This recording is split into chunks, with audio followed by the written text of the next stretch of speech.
Are WWE planning more promotion crossovers? Plus, a classic WWE pay-per-view could be returning, and a scrapped WWE faction pitch has been revealed too. It's all in the Cultaholic Wrestling news right now. Hey, WWE been getting out about town a bit lately, haven't they, Adam Pacitti? Have you noticed? They're putting on their best trousers, hanging out with Marigold and TNA and Noah. Floozies. That's what they are. The prohibited portal apparently could be expanding. I like that a lot more than Forbidden Door. According to a report from Lucha Libre Online, WWE looking for companies in Mexico and Puerto Rico to develop relationships. They added the company knocked on the door in both countries very recently with the intention of creating a partnership similar to what they did with companies like TNA, Noah, and Marigold. If it comes to fruition, it would be huge for the company from Puerto Rico and Mexico that WWE selects. It'll be interesting to see what goes on here. For me, like, the really fascinating thing about this is I think it's a big sort of business shift for WWE, who were doing this global expansion and looking to launch their own, territories in various locations around the world. I think this is more about creating partnerships at this point. I think this completely halts the plans for WWE Europe or NXT Europe or whatever it was going to be. I think this is more about getting in there in each country, creating those relationships and working with those promotions.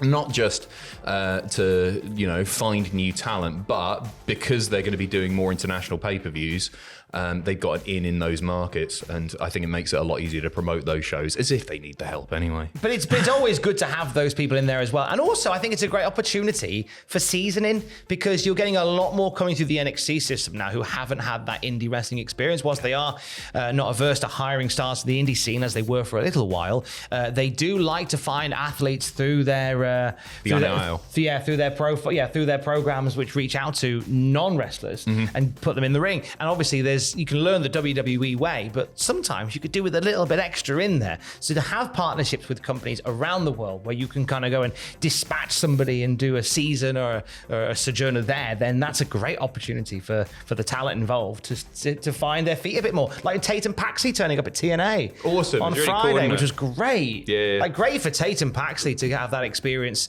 in TNA in another landscape again, which I think is going to be beneficial to all the younger talent coming through. And it massively helps out these promotions. It puts more eyes on the promotions around the world, which can only be a good thing for them. I think WWE for the longest time were really worried about it because they wanted to be the only game in town. It was just there's WWE and there's everybody else, but this isn't going to harm WWE in the slightest. There's nothing to worry about there, because WWE, they're a powerhouse. They are the biggest by a mile, and they don't have to worry about anything like that, do they? Not in the slightest. It's cool. It's really exciting. It's really exciting to see, and I can imagine people in other countries, especially like Mexico and Puerto Rico, if they're looking there, they've got to be really excited about the whole deal, and there's some of their favourites popping up on WWE. It'd be amazing. It's a great opportunity, and this year I think we've seen it more than we have in any other year previously. Obviously, we had WWE stars turning up for GCW and the WrestleMania weekend stuff with Bloodsport. We saw Charlie Dempsey and Shayna Baszler turning up to be a part of that. We obviously saw Jordan Grace turning up to challenge for the NXT Women's title the other week. We have a Battle Royal tonight opening NXT, in which it has been hinted that some of the stars will be from other locker rooms. Nice. Which is a really strong tease. We'll see some TNA flavor in that Battle Royal tonight, which is exciting. We've also got Io Sky going to compete in Marigold, Rossi Ogawa's new promotion, and of course AJ Styles heading to Noah to face Marufuji next month, wasting no time. You talk about the sort of the benefit to other companies, and that's the go-to with this. But if you're a TNA fan, for example, you're watching NXT to see who pops up there, and I know it's a smaller audience, but if they're all going to be watching, aren't they? It's still a fair few people, and it helps out WWE as well. I wonder if they'll say his name. Ooh, careful. Easy now. Don't drag him back. He'd be livid if I said that and he popped up here. I was in Orlando! Oh, God. I'm going to be late now. Sorry, Joe.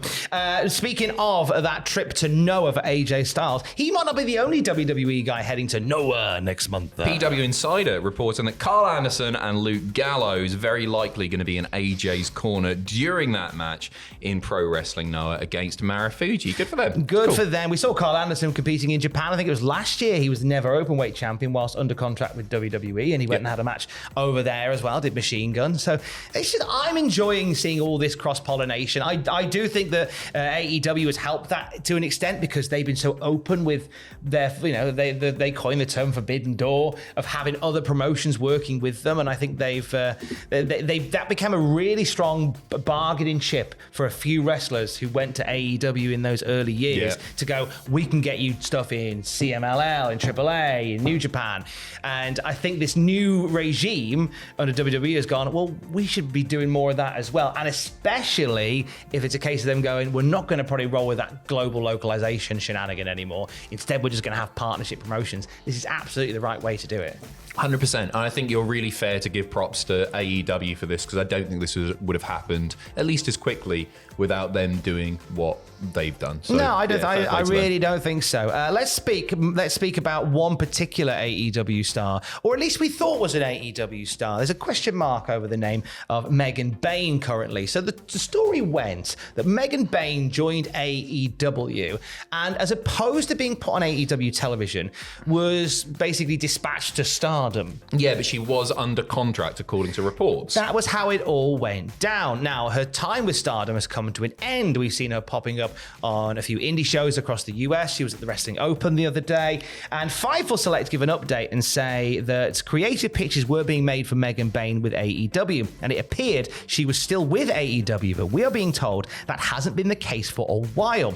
Sean Ross Sapp has confirmed with sources close to Bayne that she is currently a free agent and eligible to appear anywhere she wants. However, AEW has made recent contact with Bayne and the two sides have engaged in talks. We haven't learned whether or not Bayne is expected to land in the company, but there have been discussions as well as some creative pitches. Be interesting to see. I think she's really decent as well, Megan Bayne. So it'd be interesting to see. I don't know if this is just a case that the contract expired. Maybe she was on quite a short-term deal with AEW and that just sort of matched up with the time that she was overseas, and they haven't sorted out a new contract yet. I would expect her to re-sign with the company. I think you'd be foolish to not. I think she's got such an upside, and I imagine that WWE would no doubt, now this is out there, that she's a free agent. I wouldn't be shocked if WWE are making overtures to bring her to NXT, for example. Not a bad show. I could see them doing that as well.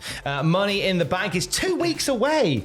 2 weeks at another pay-per-view. And we got Forbidden Door before then, haven't we? And we got Forbidden Door before then as well. It's great. Ay caramba, as Bart the Simpson said. Eat pant. With that on the horizon, last night we got the ball rolling with some Money in the Bank qualifying matches. We did. We had 2 triple threat matches with Jey Uso and Io Sky qualifying. To me, the big talking point is I fully expected Jey Uso to be in the Money in the Bank match. But one man who was in his triple threat match was Finn Balor, and he's a person that I thought was going to be in there because I thought there could potentially be an interesting dynamic, or at least an interesting tease of a dynamic with this time Finn being the Money in the Bank briefcase holder while Damian Priest is the champion. So I think that's interesting for the future. They may still do that. I get a vibe that they may have announced it, so excuse me if I got this wrong, but I think they'll have these triple threat matches, but I think one might have like a last chance battle royal type deal. Oh, and then Finn gets in that way. And then Finn's in there. Finn comes through that way. Potentially they might do that. I think, because that would be a nice thing to do. However, having said that, I don't think they want another long stint of somebody holding the briefcase. I think maybe this one could be a bit snappier. You're right. Yeah, maybe that's where they're going because everybody thought, you know what? I'm really, really happy with this Damian Priest stuff because I think we were all proven wrong. Everybody, myself included, just going, oh, that's going to be a failed cash in. They played a blinder with Priest, didn't they? Week to week, he's growing into the role as well, and I think there's something to be said for a champion that goes in and everyone thinks, oh, he's just going to get mowed over. I think there was a large selection of people that thought Damian was going to lose to Drew on Saturday. I didn't. And I think as long as there's going to be a lot of people that will think that he'll lose to Seth in 2 weeks' time. I don't think he will. No, I don't think he will at all. No, for sure. I was really worried when Drew started poking fun, and he posted that Jack Swagger video, like one of the, I don't want to say worst, but less good world champions in WWE history. And I was like, oh man, if Drew beats him now, he's really done him in there. He's proven himself right, hasn't he? He's backed up his little jab. And so I want Damian Priest. I'm not saying I want him to have a multi-year title reign, but I want it to be decent, and it's on the up, especially after Clash.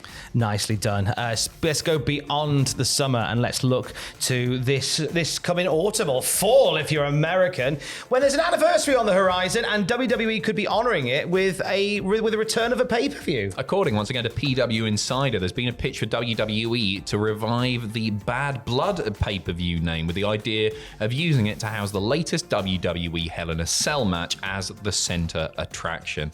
Obviously, that's where the first ever Hell in a Cell took place. Shawn Michaels versus The Undertaker back in 1997. So that'd be cool, wouldn't it?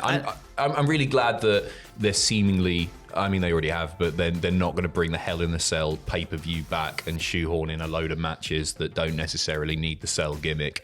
Just have the one match.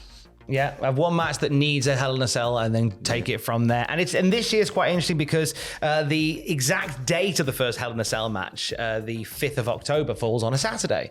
So there is a consideration that WWE want to bring Bad Blood out and do it on a Saturday on the exact date of the first one between Undertaker and Shawn Michaels. That'd be cool, wouldn't it? That'd be nice.